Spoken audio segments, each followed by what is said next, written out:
शांभवी नाम इसलिए दिया कि शांभवी एक क्रिया है और शंभु यानी शिव शंभु स्वयंभू एक ही ऐसे महादेव हैं जिनके बचपन का कोई उल्लेख नहीं।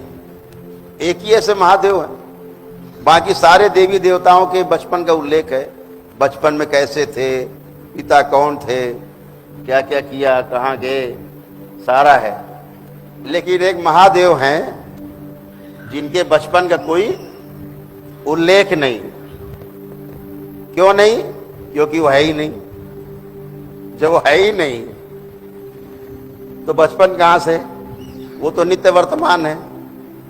वो तो नित्य वर्तमान है, सदा सदा से हैं, सदा सदा हैं और सदा सदा रहेंगे।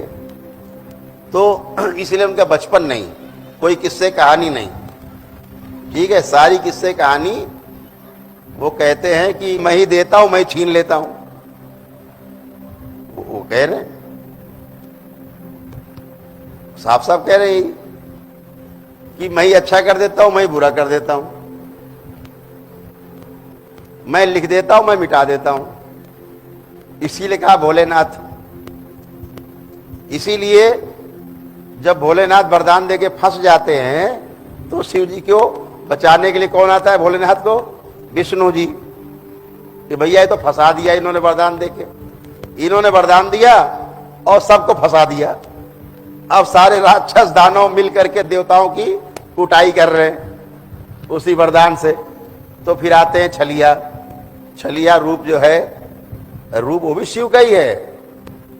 समझने वाली बात है, ध्यान देना, भ्रम में न रहना। अलग अलग कुछ भी नहीं है, रूप हैं, रूप हैं, वो भी शिव का ही रूप है। ब्रह्मा विष्णु महेश है एक ही माया। ठीक है, माया एक ही है, एक ही जगह से पैदा हुई। कैसे? शिव से शक्ति, शिव से शक्ति का जन्म हुआ। जन्म एक शब्द है, हम घटना बता रहे हैं, घटना है ये। क्योंकि आप वही बात भाषा समझते हो तो भाषा हमको वही प्रयोग करनी पड़ेगी, नहीं आपके समझ से बाहर हो जाएगी। अनुभव में कुछ और है, जो हम आपको बोल रहे हैं शब्दों में, एक्चुअल में ये अनुभव में कुछ और है। जैसे हम आपसे कहते हैं पृथ्वी तत्व, तो हम इस पृथ्वी की बात नहीं कर रहे हैं। जिनसे पृथ्वी का निर्माण हुआ है, हम उस तत्व की बात कर रहे हैं। जब हम कहते हैं अग्नि तत्व, तो हम इस अग्नि की बात नहीं करेंगे माचिस जलाई और अग्नि। हम उस अग्नि की बात कर रहे हैं जिससे उन तत्वों से अग्नि का निर्माण हुआ। समझ रहे हैं? इस बात को समझना है। सबका आधार क्या है? शिव यानी आकाश। आकाश से निर्माण हुआ वायु का, वायु से अग्नि का, अग्नि से जल का और जल से पृथ्वी का। यानी आकाश सबका होने का आधार। जब वायु बनी तो इसमें आकाश के गुण मौजूद हैं वायु में, और जब अग्नि बनी तो इसमें आकाश और वायु के गुण मौजूद हैं अग्नि में, और जब जल बना तो इसमें आकाश, वायु और अग्नि, इन तीनों के गुण मौजूद हैं। तो हम जब तत्व की बात करते हैं तो समझने के लिए बात करते हैं कि पृथ्वी तत्व है ये, और ये तत्व है और वो तत्व है। लेकिन जरा अनुभव में कुछ थोड़ा सा आप अनुभव कर पाएंगे जब आगे, तो आपको सब पता लगेगा कि क्यों कहा है महर्षियों ने कि बताया नहीं जा सकता शब्दों में। उनकी अपनी हिचक रही है कि बताने में कुछ फर्क पड़ जा रहा है, कुछ अंतर पड़ जा रहा है, इसलिए वो भ्रमित होते रहे कि हम सत्य नहीं बोल पा रहे हैं। और सत्य को तब समझा जा सकता है कि हम यहां बैठे, आप यहां बैठे, समझ रहे हैं। अभी हम यहां बैठे, आप वहां बैठ जाओ 1 किलोमीटर ऊपर, तो बात नहीं समझ में आएगी। या आप यहां बैठे रहो, हम चढ़ जाएं जरा 1-8 किलोमीटर ऊपर बैठ के बोलें आपको, बात नहीं समझ में आएगी। जब तक बराबर से बात का मंच ना हो, बात समझ में आती नहीं। समझने के लिए शब्द जो है सूचना के लिए है, केवल सुनने के लिए, क्योंकि शब्द ही शुरुआत है। इस पूरे पृथ्वी पर, पूरे ब्रह्मांड में जो रचना हुई पहले शब्द से ही हुई, पहला शब्द ही है, ध्वनि है, ठीक है ना। तो इस पे आपको समझना है कि शिव से शक्ति का जन्म हुआ और शिव और शक्ति से विष्णु नाम की एनर्जी का जन्म हुआ। जब हम शिव कह रहे हैं तो एक एनर्जी है होने का आधार, विष्णु कह रहे हैं वो एनर्जी है, हम ब्रह्मा कह रहे हैं वो एनर्जी है, अलग अलग फॉर्म में, लेकिन है एनर्जी। लेकिन आधार कौन है? तो शिव सबका। तो शिव से जन्म हुआ शक्ति का, मां जिसे कहते हैं, क्रिया होते हुई दिख रही है ना। तो शिव से शक्ति का जन्म, शिव और शक्ति से विष्णु का जन्म, फिर विष्णु से मां महालक्ष्मी का जन्म, फिर विष्णु और महालक्ष्मी से ब्रह्मा का जन्म, ऐसे ब्रह्मा से भी सरस्वती का, ऐसे क्रम है। तो कहां पहुंचे पीछे जाकर के? सब शिव से ही निकले, शिव में ही हैं और शिव में ही समाये हुए हैं, सब कुछ शिवमय है, सब कुछ, और वापस जाके शिव में ही मिल जाना है, ठीक है। तो इसलिए अलग अलग कुछ भी नहीं है। कभी मत देखो कि वो देवी देवता अलग है, वो अलग है, ये काम के लिए अलग है। जैसे एक फैक्ट्री है, कोई चपरासी है, कोई लेबर है, कोई गेटमैन है, कोई सुपरवाइजर है, कोई फोरमैन है, कोई मैनेजर है, कोई मालिक है, कुल मिला के एक फैक्ट्री है, कुल मिला के एक फैक्ट्री है, काम कर रही है, उसकी एक बैलेंस शीट है। तो ऐसे ही सब एनर्जी हैं, सारी एनर्जी का अपना अलग अलग काम है। चपरासी का काम मैनेजर नहीं कर सकता, मैनेजर का काम सुपरवाइजर नहीं कर सकता, ऐसे सबके काम अलग अलग हैं। शक्ति का मतलब क्रियाशील है, क्रिया है, क्रिया हो रही है, अलग अलग सबके पावर्स है। तो अपना रोल ढूंढ लेना है कि हमारा रोल कहां पर है। तो भ्रमित नहीं होना है कभी, देवी देवताओं के मामले पर कभी भ्रमित नहीं होना है। जब आप कहते हो ना मूर्ति रखी है, तो मूर्ति रखी है ना, तो मूर्ति में क्या है कि प्राण प्रतिष्ठा, सुने हैं ना आपने प्राण प्रतिष्ठा?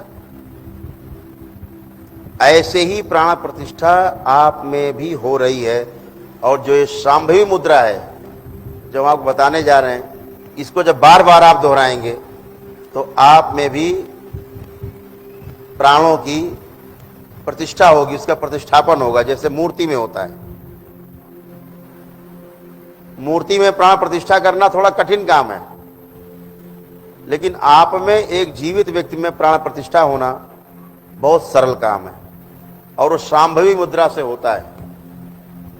तो शांभवी कहा तो शंभु का स्त्रीलिंग आप मान लीजिए, शक्ति मान लीजिए, तो शांभवी कहा उसको, शंभु मुद्रा नहीं कहा, शांभवी मुद्रा कहा, क्योंकि वो क्रिया है, इसलिए शांभवी कहा, शंभु नहीं कहा, क्योंकि शंभु क्रिया नहीं करते, वो अक्रियाशील है। तो शांभवी मुद्रा क्या है कि किसी भी आराम वाली मुद्रा में बैठना है, श्वासें ना तो बहुत खींचनी है, ना बहुत अंदर भरनी है, ना बाहर बहुत निकालनी है, सामान्य रूप से केवल रीढ़ की हड्डी आपकी सीधी रहे,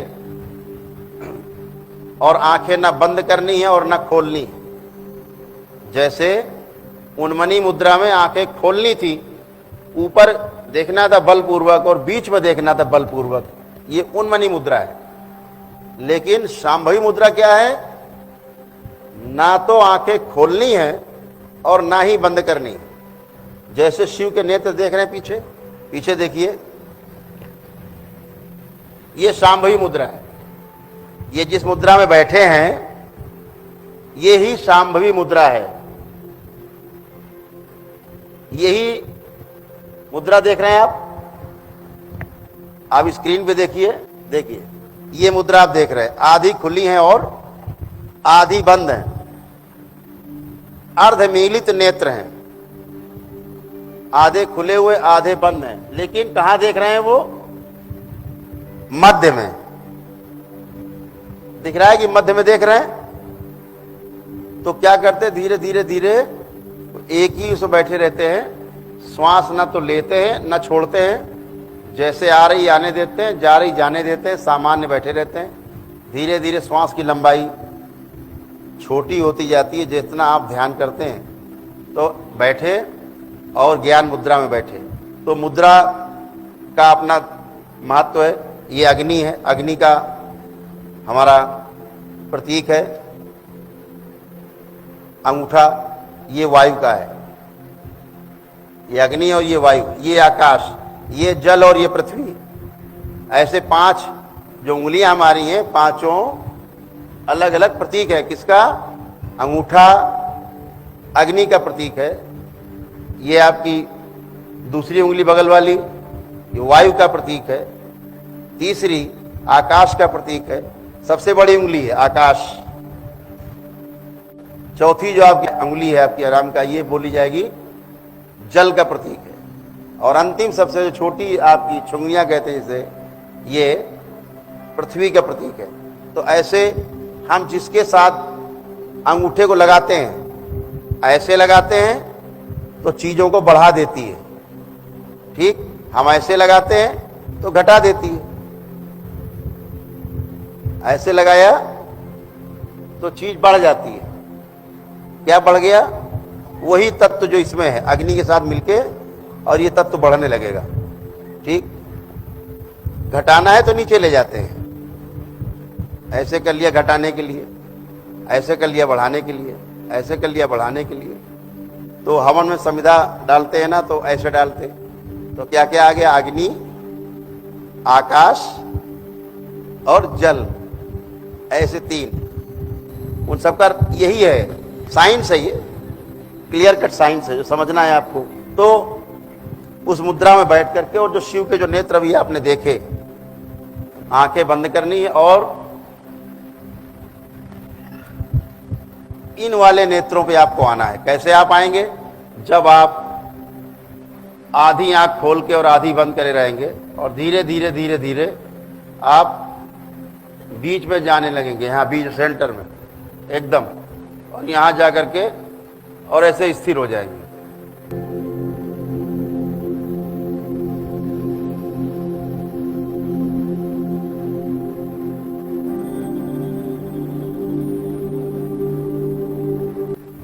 एकदम जितना समय रह सकेंगे आप इस मुद्रा में बैठ सकते हैं। आधी खुली आंखें, आधी बंद आंखें, और देखना कहाँ है? तो बीच में। धीरे धीरे आप लुप्त हो जाएंगे। धीरे धीरे करके देखिए। सामान्य मुद्रा में बैठे, रीढ़ की हड्डी सीधी रहे, गर्दन हल्की सी, चेहरा हल्का सा उठा रहे, नीचे न रोग रहे, इतना हल्का से उठ जाए कि रीढ़ की हड्डी सीधी बनी रहे सिर तक, और अर्धमीलित नेत्रों से केंद्र में देखना शुरू करें, भूमध्य में। ज्ञान मुद्रा लगी रहे हाथों की।